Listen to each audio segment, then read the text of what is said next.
Pequenas distrações. Gregório Bassiti. A antiga mureta subiu com a rapidez com que sobem os tijolos de uma sepultura. As setas dos portões cresceram apontadas para o céu e só não se perderam no espaço porque a laje do primeiro andar do sobrado as conteve com determinação. Uma guarita se instalou na calçada entre as árvores moribundas e a entrada dos automóveis, vigiando o cimentado que antes da reforma era um jardim ingênuo de copos de leite e rosas vermelhas. As janelas de cima dão, contra a vontade, para a rua, envergando grades de puro aço, com vãos que mal permitiriam a passagem de um gato esguio. Ao fundo da casa, batendo com a parede de trás de um templo evangélico, um muro subiu desmedidamente protetor e curvou-se sobre a área de serviço, expandindo-se em seguida para o corredor lateral e eliminando em definitivo a conversa com os vizinhos. Para defender a privacidade do que se falava e proteger a casa dos cânticos de fé entoados pelo populacho, gastou-se no revestimento acústico que era uma verdadeira fortuna para os padrões daquele bairro novo rico da antiga periferia. As armações do telhado foram reforçadas em extremes, de modo a evitar perigos que a ousadia dos salteadores poderia trazer do alto. A casa, antigamente singela, só não se transformou num bunker total de segurança máxima porque permanecia vulnerável à queda dos aviões e, do jeito que as coisas iam, aos bombardeios aéreos de que mais cedo ou mais tarde o crime lançará a mão. O patrimônio da família, o medo, estava provisoriamente a salvo. Medo dos ladrões, dos sequestradores, dos estupradores, medo dos ventos, das enchentes, medo dos miseráveis, dos poderosos, dos fiscais, medo do terror, dos traficantes, dos negros, dos nordestinos, medo dos maluqueiros da favela, dos vendedores, dos cobradores, dos pregadores fanáticos, dos motoboys que fumam maconha, dos ônibus lotados que despencam pela rua, medo da liberdade, medo da morte, medo da vida, medo do outro. Apesar de já inexpugnável, a fortaleza carecia de ainda mais. Sim, porque a segurança somente seria segura se pudesse contar com mecanismos de meta-segurança, ou seja, camadas sistêmicas que se sobrepusessem ao sistema, vigiando seus próprios agentes protetores. Era preciso ter certeza da qualidade dos serviços contratados. Era preciso assegurar-se da confiabilidade dos guariteiros. Assim, a família instituiu o uso doméstico do crachá. Todos os 9 residentes, pai, mãe, avó, tio-avô, filho, 2 filhas, nora e genro, deveriam portá-lo no peito, cabendo ao guariteiro liberar a entrada somente aos que cumprissem a norma. Nos casos de esquecimento ou perda do crachá, o morador retornante ficaria retido entre 2 portões eletrônicos internos, acionados por controle remoto, à espera do reconhecimento e da consequente liberação de sua entrada por outro membro da família. A área de espera intraportões poupava o infrator da norma aguardar do lado de fora, na rua, onde não poderia ter garantida sua segurança pessoal. Constatada a perda de um crachá, um sistema de emergência forneceria senhas provisórias a cada membro da família, onde estivesse, até que se renovassem todos os crachás, impedindo o uso indevido por terceiros do exemplar perdido, roubado. De início, as mulheres da casa questionaram a real eficácia do método e protestaram contra o anúncio de que haveria também crachás para visitantes, o que condenaria ao fim o gosto da filha mais nova, de 15 anos, vista em casa como perigosamente distraída, em receber amigas da escola. Mas tiveram de curvar-se à evidência. Só assim se poderia verificar se eram mesmo cumpridores e responsáveis os guariteiros. Sem crachá, ninguém entra. Nem o dono, por mais inconfundível que seja aos olhos de seus servidores. Decidiu-se ainda pela obrigatoriedade de os guariteiros preencherem relatórios diários, enumerando horários de saídas e entradas e numa coluna de ocorrências extraordinárias a passagem de terceiros, como carteiros, entregadores de jornais, mendigos e outras pessoas vistas com suspeita. Esses relatórios subiam à noite para o escritório, onde a nora elaborava planilhas de movimentação diária e as guardava num cofre forte, mas poderiam ser requisitadas pela avó a qualquer momento para verificações emergenciais e confrontações com relatos pessoais de cada membro da família sobre estranhamentos no trânsito. Afinal, uma mera fechada por automóvel ou moto poderia não ser mera, Quem sabe se não estaria ali se esboçando o crime hediondo de um sequestro?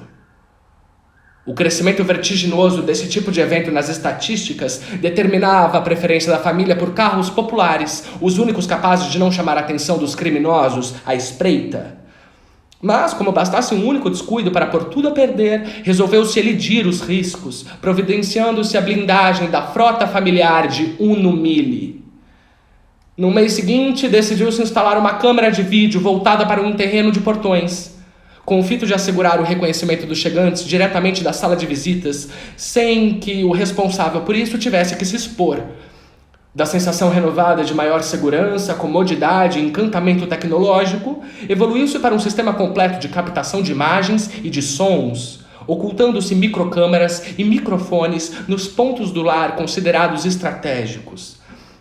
As motivações para esse passo adiante foram o aprimoramento, sempre possível, do controle interno e a conveniência de se ter gravado a imagem do delinquente que ludibriasse o sistema e invadisse a casa.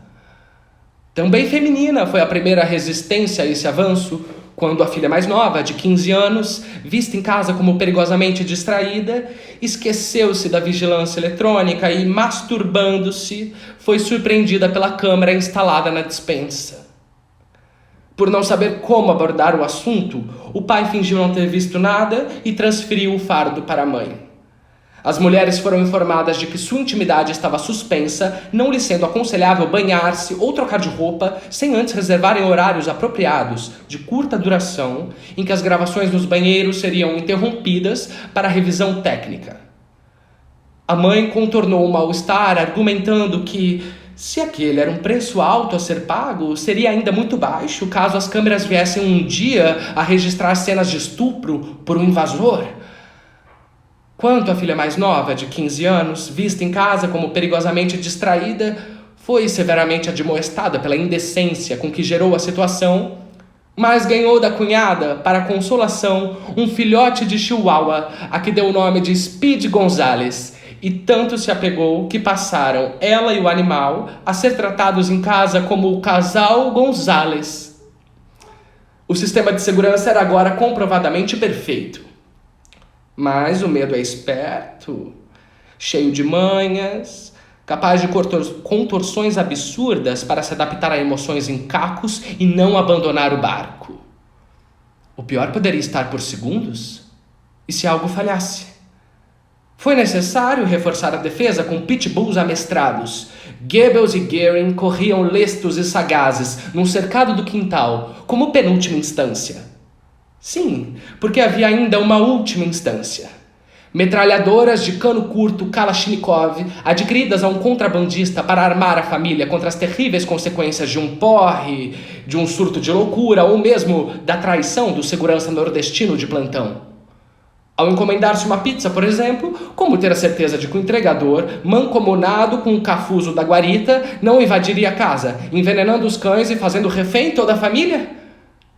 A falta no Brasil de guariteiros ágeis como galgos e perspicazes como perdigueiros, mas leais como São Bernardos, germanicamente preparados, foi responsabilizada por mais esse gasto no mercado clandestino, ilegal, ocupado exatamente por aquele tipo de gente de quem cumpria defender-se.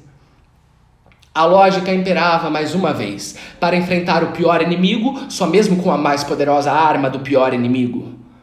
O recebimento da pizza 2 vezes por semana mereceu o nome de Operação Marguerita 1, tendo-se repetido depois como 2, 3, 4, 17, 61 e assim por diante.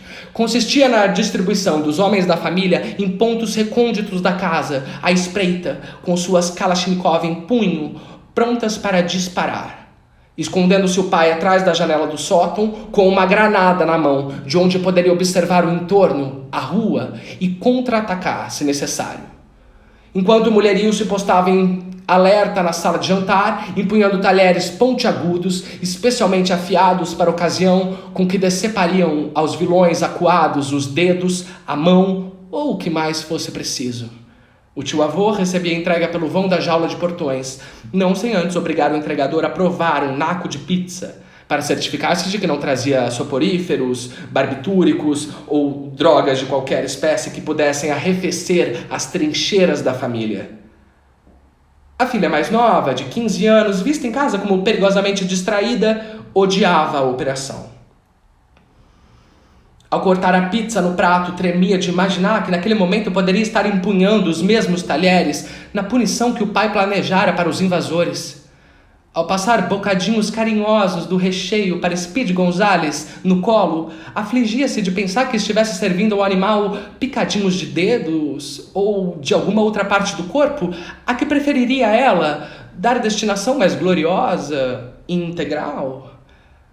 Alguma vez à mesa, ao cabo de mais uma operação Marguerita, a filha mais nova, de 15 anos, vista em casa como perigosamente distraída, deve ter perguntado à família: por que atravessar a vida arrastando esse fardo cruel que nada contém senão o medo do que poderia um dia, talvez, quem sabe, porventura, vir a acontecer? Por que não baixar a guarda e cuidar sem temor para que a vida pudesse correr solta, lá fora? A filha mais nova, de 15 anos, se chegou a fazer essas perguntas em casa, foi vista, é claro, como perigosamente distraída, ingênua. Como seria possível fecharem-se os olhos para a realidade? E a realidade é que hoje não se respeitam mais os valores que fizeram o mundo caminhar até aqui. As cidades do Brasil estão nas mãos da bandidagem. E sabe onde se escondem os bandidos? Nem mais se escondem. Hoje são as pessoas direitas que se escondem. É preciso desconfiar de tudo e de todos, porque o tiro certeiro ou a bala perdida vem. Não se sabe mais de onde, mas vem. Chamar a polícia? Nem pensar. O poder público perdeu completamente a capacidade de garantir a segurança dos cidadãos. Está certo que há delegados bem formados, em princípio razoavelmente confiáveis, mas andam em má companhia. Não há, por certo, um único policial civil ou militar que sobrepuje a horda social de que se origina, a mesma em que nasceram e se reproduzem como moscas os ladrões, a bandidagem, a malandragem, os estupradores e os salafrários de toda espécie, sempre apostos para atacar, qual uma corda de raposa circundando um galinheiro. Em se tratando policiais e foras da lei, de bestas da mesma estirpe, farinha do mesmo saco, não há como desprezar a ideia de que tramam juntos. Chamar a polícia seria o mesmo que abrir as portas de casa a essa gente, expor as fragilidades do nosso reduto a pessoas suspeitas que depois certamente darão um serviço a sabe-se lá quem. Os que vivem de esperar a tragédia são os que melhor sabem atraí-la.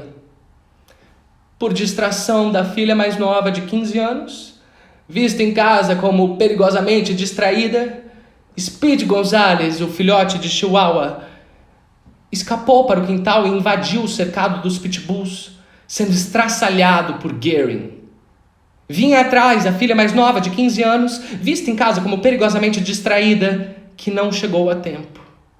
Em estado de choque, seus olhos puderam apenas acompanhar os minutos finais do minúsculo Speed Gonzales, devorado pelo mastodonte, que lutava por não dividir o petisco com o enfurecido Goebbels. A família acachapou-se de tal forma com o estado da filha, que decretou por 3 dias o toque de recolher, durante o qual se deveriam extrair lições da tragédia doméstica, estampada nos olhos esbugalhados e no silêncio estarrecido da bela menina recolhida à cama. Haveriam de compartilhar o didatismo do espetáculo terrível. Um mero acidente doméstico causava um abalo sísmico. Como seria então se o pior acontecesse? O que seria dele se a tragédia viesse de fora, pelas mãos criminosas de estranhos? Já no segundo dia, porém, a consternação familiar se esvaziou, dando espaço a algo irrefreável que tomava corpo. Um discreto sentimento de orgulho para com a atuação de Gehring em sua primeira situação de risco enfrentada naquela casa. Diante do cãozinho invasor, não negou fogo, mostrou a que veio. No terceiro alvorecer, a filha mais nova, de 15 anos, vista em casa como perigosamente distraída, trajando um baby doll cor-de-rosa transparente sobre o corpo nu e calçando pantufas, desceu plácida para o quintal, rumo ao cercado dos cães. Esganiçando, Goebbels e Gehring lançaram-se em sobressalto contra a grade. Uma Kalashnikov ergueu-se serena e calculadamente nas mãos da menina e metralhou os cães. Com a mão esquerda brandindo a arma para o alto, o braço direito e os quadris da menina iniciaram um meneio lento e sensual, evoluindo para a fúria lasciva de uma dança inebriante e orgástica em torno dos cães mortos. Os olhos azuis extasiados descobriram a câmera posta no alto. Num golpe arrebatado, a filha mais nova rasgou a seda cor-de-rosa frontal que a cobria e, orgulhosa e provocadora, ofereceu os peitos ensoberbados para o equipamento. Após o que, metralhou. Até aquele momento, toda a cena poderia ter sido assistida pelo circuito interno de TV. Mas por quem? Se já não havia sobreviventes?